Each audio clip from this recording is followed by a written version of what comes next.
Maganda awa. Welcome to a new mini vlog. I want to be a doctor. Ang araw po pala ngayon ay araw ng Sabado. Bali, ito na po ang huling event nila kuya for this school year. Career Guidance and Sport Fest nila.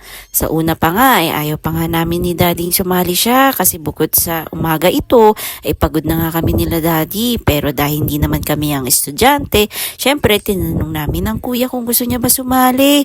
Ang tanging sagot niya ay oo. Paano ba naman ang anak namin ay gusto lagi ay sumali siya sa mga ganitong event. Maganda na nga rin ito. Bukod sa experience, ay may exposure siya.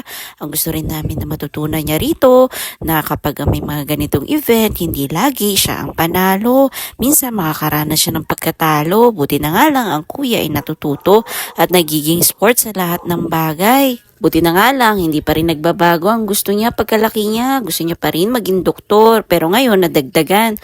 Bukod sa pagiging doktor, ang gusto na rin daw niya ay maging pilot at teacher. Next year kaya, ano kayang gustuin niya? Sana doktor pa rin kasi yung costume niya ay kakasya pa rin sa kanya hanggang next school year.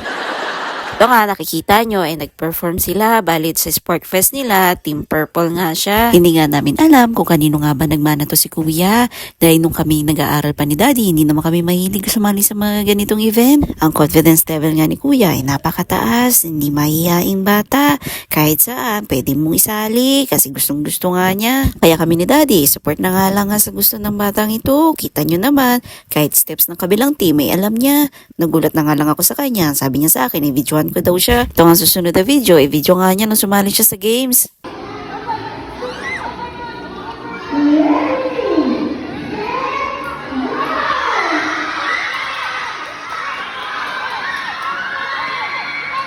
Maraming linggo din ay nagkaroon sila kuya ng Battle of the Brains per subject.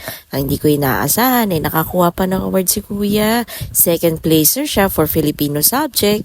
First placer naman para sa math subject at champion sa English subject. Congrats kuya! Kung napanood nyo ito at hindi pa kayo nakafollow, pa-follow naman po. Thanks for watching! See you next time. Goodbye.